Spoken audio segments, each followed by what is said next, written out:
And hello, good people of the internet. It is I, Tommie Kelly.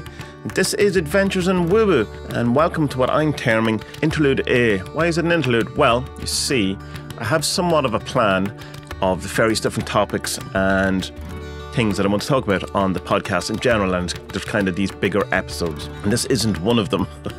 This is just an episode to keep in touch with you, to say hello to my dear listeners and supporters, without whom none of this is possible and who I appreciate very much. And I just don't want to leave an empty RSS feed on your favourite podcatcher for too long, because I know it is a number of weeks. It's not quite months, it's weeks. We're still in weeks territory since the last episode. And I did promise that the next one would be on the elements, which is still happening. That is the next episode that's going to happen. And I am putting it all together. It will incorporate ideas from the Four Servants, the Four Devils, how I approach the elements, 5 elements, rather than the 4. Which will be interesting to see how that works out with the Four Devils, etc., and how I work with them, all of that kind of stuff, and how it's important, I suppose, in many ways to get your own sense of the elements. There's so many different versions, so many different variants, so many different directions and correspondences that, you just have to decide on what resonates with you more than anything. In the classical kind of chaos magic sense. I know people dislike that, but such is such. And so, yeah, I just didn't want to, that it won't be ready for a few weeks, possibly because I'm so busy doing other stuff at the moment, and I'm kind of trying to ride the waves of the creativity as it presents itself, rather than trying to, force in a podcast when it's definitely not where my headspace is. I'll come back to that kind of notion now in a minute. So this interlude is just a way of saying hello, tell you what I'm up to, sort of point you in the direction of some websites and stuff, and yeah, so let's get into that.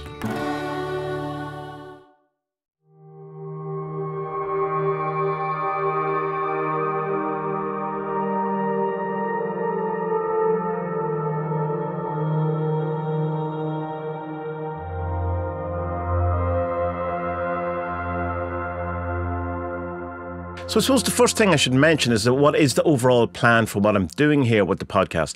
This certainly wasn't the initial plan, but it kind of presented itself, as these things do, as the muse does, while I was doing it. I go, oh, hold on, I see what this shape is. I see what's going on here. I understand what this is now. And it turns out it's probably groundwork for a book. And when I say probably, what I mean is it's groundwork for a book. The book is tentatively titled Signals. And what it's going to be is the themes that I explore in the first, say, 8 possibly podcasts of this new season of Adventures in Woo Woo put together in book form. And I don't mean essentially, as you see a lot of books from podcast people, where they just literally take the transcript from the podcast and put it in a book form. What I mean more is that I'm going to take the transcript from the podcast, which Spotify does a really good job of, much better than YouTube used to do. So it's a lot easier. Maybe just AI has improved. Is to take the transcripts and have that as my first draft of each of the chapters that will be in the book Signals. Okay, it's a medium to long term project, in that it's certainly not going to be out this year. I would doubt that even all 8 episodes, possibly maybe all 8 episodes or 9 episodes, depending on what I want to do, will even be out of the podcast by the end of the year. They should be, but the way things are going, maybe not. And yeah, so that would be then the first draft, which will, because I've done all the research, I've done all the thinking, I've put all my thoughts together to do the podcast, and within doing the podcast, that further kind of encapsulates the ideas that I'm trying to concretize in my head, so that I understand them better. And then if I could then use that as then the first draft to then write an actual, coherent essay or chapter around it, then great. I have all the transcripts from the podcast up to now put together in a Word document, and it certainly looks book-shaped. I mean, it still does need a bit of work. So that's the very first thing. There is, of course, also the other book that I'm working on. There's a theme to this podcast, and that is the Adventures in Woo Woo blog Redux, I suppose, series that I've been doing over on Patreon, which has started at the beginning of the year, where I started going back over all of the old blog posts from Adventures in Woo Woo from when I started, and to see if I resonate with them, if I still agree with them, what way do I look at it now, what can I see that I couldn't see then, all of these things. And it's been a very rewarding experience for me, in that I see patterns and repeating motifs that I didn't at the time. And it's very odd, and not really odd at the same time, because this is what happens when you do any sort of magical practices, that you have these kind of echoes. And I noticed that as it becomes turn or time to look at a particular blog post, those themes and those things that were going on at the time 10 years ago or so are echoing again, or coming to the front again in my life. And it's like, while I have to relook at them from a previous life. I'm also have to relook at them from, you know, very ongoing events happening right now at this moment in front of me. And that's very interesting. But it also just shows that they probably have been repeating an awful lot over the last 10 years. And just shining an extra light on them now shows that how much of a repeating pattern. And it's interesting that some of the frustrations and some of the insights that I feel I'm only getting now about these situations are ones that I've already had, or I've approached it in certain ways. So there's even a greater pattern of having the thought, feeling that you've in some way have an emotion around it or a response to it, and then coming back to both of those bits again, where you have the sense of it, and the feeling that you had dealt with it somehow goes away because you haven't fully understood the issue or understood what was going on. And I think one of the things that I'm coming to recently that I find very interesting is this notion of that I have of realizing that I have a presupposition in my spirituality and my magic practice, which I'm not quite sure is correct, which I would have thought correct, in that the sense of that I would assume that the goal of spirituality or magic practice or something like that is in some way to become morally better or to become a better person. And we've talked about it extensively on Tasta, and I've talked about it in loads of different vlogs and podcasts previous, about this kind of discrepancy between high-ranking or highly evolved spiritual or magical people and how much of an arsehole they are. Not always, but it's a pattern. And the part of the thing that I find interesting about that is that it was this assumption in me that shouldn't be the case. You know, that if you're a highly evolved kind of spiritual person, that the goal of spirituality is to become some sort of superior, not superior to other people, but superior to where you started, you know, like a better person. And maybe that's not the thing. I know from my experiences in the Arcane School, which is a neo-theosophy school that was set up by Alice Bailey in the beginning of the previous century. And every month you put in reports, and every 2 months you do, you know, a number of essays and stuff. The last one I got the reply to, there was a line in it from, you have a secretary, which is someone who helps you, someone who's further down the teachings. I'm not really sure exactly how advanced or what, how knowledgeable these people are. Some of them don't seem to know exactly any more than I do, to be fair. But this guy, he replied and says, remember that the whole point of all of this is to experience these things. And I've gone, well, okay then. That's not what I was thinking the point was. You know, and I mean, in a way of like, obviously you're here to experience things.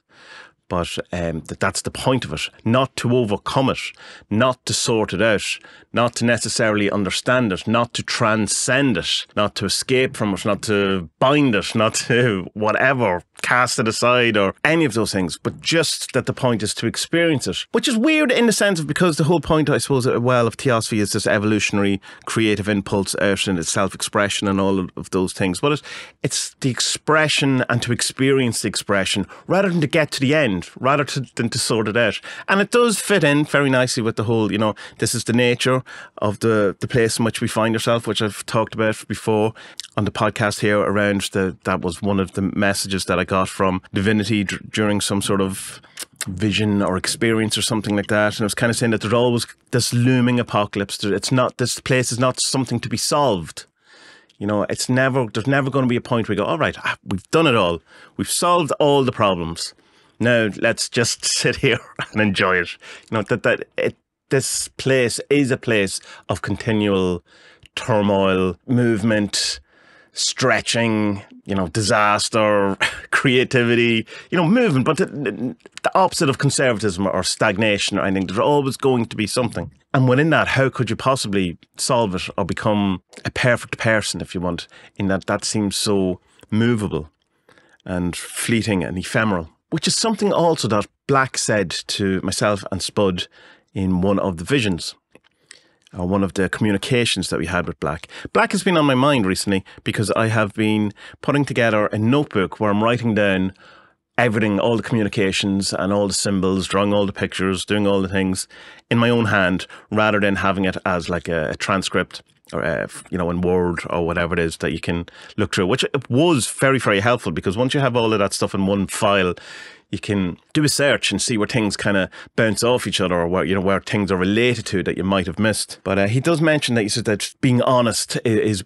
you can only be honest within that moment, within that particular event, and to try and imposing a kind of a bigger moralistic truth or honesty could be quite detrimental to that moment, and also disingenuous and not true. And that, you know, it's somewhat this, like a truth can somewhat be dishonest in context. So I find that interesting. And it's something, this whole idea that we're here to experience it is something that is coming into line with some other stuff that I've been talking about. I recently sent in my the application form for David, Beth and Jessica Groate's Gnostic current, or their community, or their or school, I suppose, which is the Ecclesia Gnostica Eternia, because I enjoy a lot of what David Beth says about the whole idea of coming from Ludwig Klages, that this idea of transcendence being kind of missing the whole point of all this. And I like that in the sense of that it resonates with me in the sense that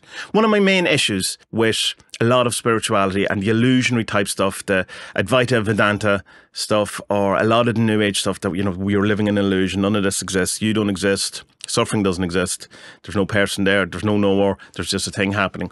And I think my sort of pushback in that, or almost a repulsion to that kind of idea, is because it kind of negates all personal experience, negates all of the things that are happening, and negates people's suffering, kind of makes the whole point of everything that I experience pointless. And as I've said a number of times, just because that's not my preference doesn't mean it isn't true. But what else have I to judge things on than my preference? Because you can go, well, you can judge it on tradition. Well, tradition doesn't, it doesn't say the same thing. Which tradition? And there's plenty of different versions. Even in Vedanta, there's any number of different kind of variations on this. And so that preference in some way has to play a part in this kind of a thing. And so this idea of transcendence, of have to get away, to escape, that our real inheritance is somewhere else, that you have to get out of the simulation, everything away from where you are, just to, rather than, be present and be here and, redeem this place, or to inspirit this place, or whatever it is. And that was my main kind of, I suppose, my thing with Gnosticism. So it's interesting that I joined a Gnostic kind of current, but it's a very body positive, life positive, from what I can gather, of Gnosticism. So I sent in an application form and I got accepted. I don't know if that's just everyone gets accepted once you put in the application form. And I'm getting my first study materials at the beginning of next week. So we'll be interested to see how that goes. So yeah, that's where there's a lot of stuff that I'm doing at the minute around all of these kind of thoughts or whatever. So I think it's all in the air. So I mean, as it sounds like a bit all over the place, it's because everything is a bit all over the place. I did a kind of a vow where I said I'm going to do certain things every day for a certain time with regard to a certain deity, and without kind of vague posting about that, or vague podcasting about that. I will talk about that at a later time, but that has worked out very positively in a way that was horrifying for such a long time. But it's what I signed it up for. I assume some of you by that can work out the deity that I was working with. So yeah, so that is the book that's coming out of the podcast, the book that's coming out of the blog posts, which will be me putting all of the old blog posts and what I'm saying about it. That'll be coming out. That the idea for that one would be to come out next year, and that'll just be the Adventures in Woo Woo book. In my head, just the cover is kind of a blue road, the way the logo used to be back in the day. I also am about 98% putting together a new print version of my comic, or my graphic novel Dem, which will have a whole end piece, which is the hypersigil, where I talk about the hypersigilness and break it down. That's all rewritten. That was on the blog. That's completely rewritten. That's all formatted, put it together. I just have to get an introduction to it. And it's also a thing with doing all of these things is you have to kind of make sure you're not just pumping stuff out all the time. You have to kind of, the balance is key. Here's one book, here's another book, here's another thing, here's another thing. People just oversaturate it with all these things. But if you don't, I have found, do loads of stuff, people just, lose interest very, very quickly as well. So it's just hard to strike the balance.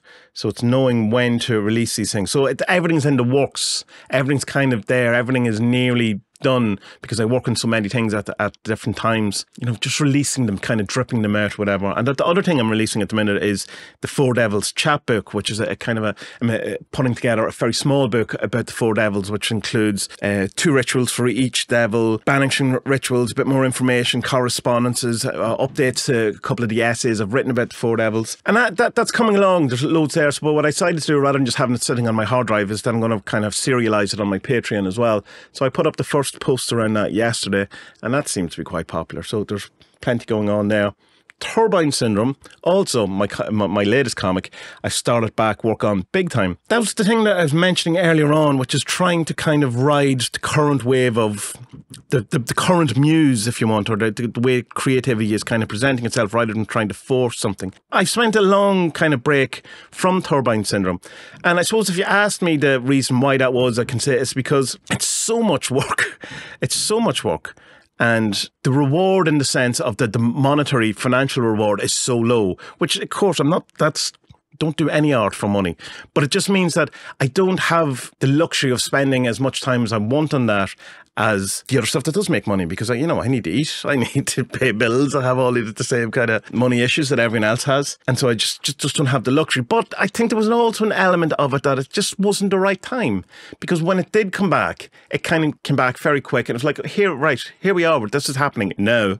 You had to do all this other stuff, but there was other stuff distracting you, or not that distracting you, but the other stuff you had to get to. There's things I had to learn, there's things I had to understand. Even though I did write this a while ago, there's no way I could have had an understanding and allow it to kind of evolve in the way it has, part to the kind of presentation of it, had I not had the experience I've had over the last year or whatever. So there's lots going on, and just trying to surf the wave or something that I've never surfed in my life, so I should use metaphors that I understand. And the other thing is I have a new band as well. We're called, it was originally a band called KAINE from the mid-90s that I recorded in Flat Tree 10 Church Street. That's the name of the same place where I recorded that EP, my very first EP. When I was 19 or something, and recorded some songs. It was my friend's band, and he's been in the vlog a few times, particularly around the photography stuff. And just kind of, the bass player from that band, he died a while back, and we wanted to do a tribute to one of his songs and re-record that. And we all really enjoyed it, and so we decided to get the band back together. I wasn't in the band, of course, so I'm a new person into it, but we've been recording some songs, and there's 2 songs that we've put up. I will tack on one of the songs at the end of this if you want to hear it, which means now that I can't post it to Facebook, because Facebook has the most stringent music laws these days, more than other places. Maybe I won't do it, because it's like, even YouTube, it's like you can't even put up your own music on YouTube or any of these places anymore without a giant hassle. Like the intro music that I use on this podcast, I had to go through a huge rigmarole when I posted it on Facebook to use my own music. It's so strange. It's so what I won't, I'll just leave the links in the show description. Just makes it easier. The algorithm hates creativity. It hates sharing. It doesn't like people being able to express themselves.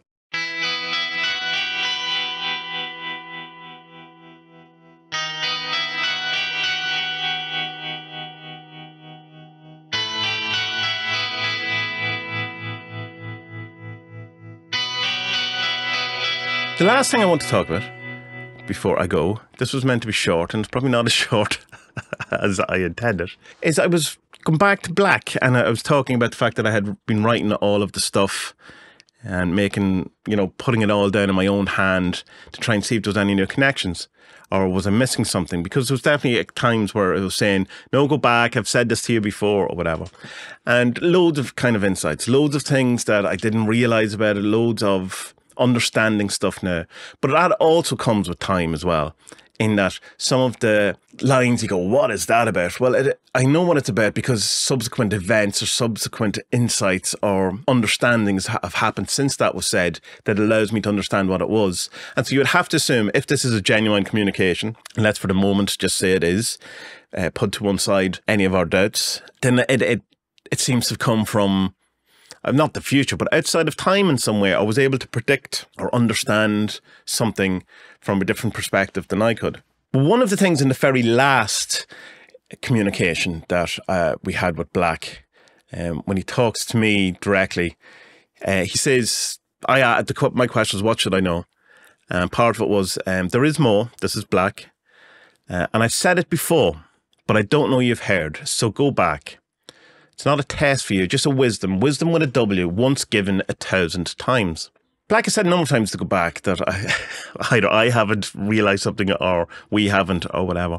But it was interesting that when I came across it, once given 1,000 times, because I remember having said 1,000 or written down 1,000 before, because I changed it from 1,000, written out, THOUSAND, to 1000. And I go, I remember writing that. So I looked back to see where that 1,000 was. And it's actually from the Ultraterrestrial Hunt one. And it says, isn't it all over the rainbow? The rainbow. 1,000 times just living it. That's the main feature. And I was going, that's a bit mad that, you know, it says it's the 1,000 and it also says it's 1,000 times. Because remember, the first one is once given 1,000 times. So that's interesting. And so when I went back to see what the next line was in the communication, you know, that I was transcribing, and it said the very next line is, rainbows lead to gold, gather it up. So the connection that made me go back 1,000 times was a section that was talking about rainbows. And then the next section in the communication, again, months later, is talking about rainbows. So I was like kind of going, no way! At the time, it was very, very kind of, when those things happen, you're going to go, come on, that's too weird. Or not weird, but that's too good in a sense. That's too perfect that things are connected in such a way that you've no realization of, and that make total sense. The gold, incidentally, I knew because it was another thing that I'd written about, which is when me and Spud did the visioning, it talks about this book with gold leaf and the pages all falling apart from gold, like gold flakes or whatever. So it was like rainbows lead to gold, gather it up, because this page is all fall together. And it was the kind of the knowledge, or saying that the page in some sense represented the people who are, you know, in one sense, these are my words, not his words, but like your soul group or your learning group or whatever that was, and they've all fallen, say, into the earth. And so it's like find the others. I mean, it's a call to find the others. Rainbows lead to gold. Rainbows lead to finding the others. And the rainbow, of course, comes from the description of the octahedron, which came in the vision from the Six Petal vision. If you don't know what the black communications are, this is probably just gibberish to you. My apologies. I will leave links in the description. But he talks about the octahedron, and then that was further kind of described as, you know, the light going through this prism that breaks up into the, you know, the 7 different colours of the rainbow. And so going back to the thing, it says there is more. I've said it before. I don't know that you've heard, but go back. I think that's a reference through all of that, explaining why it is the case. But it's the octahedron, which I was told to cherish and to hold close to me. So what, you know, I did look into it, but I don't really know. I don't really know what it is, you know, what meant to do with it. But he's obviously saying, no, you have to look back, look at that. That's important. That actually means something. Work it out, you know, in a sense. Or come back to what I was saying earlier. Maybe experience it. How would you experience an octahedron rather than trying to work it out? How would you experience a prism, a rainbow? How would you experience finding the pieces of gold from the book that is your soul group, or the same people who are on the same page? So yeah, Interlude A. That's it for now. I'll talk to you all soon.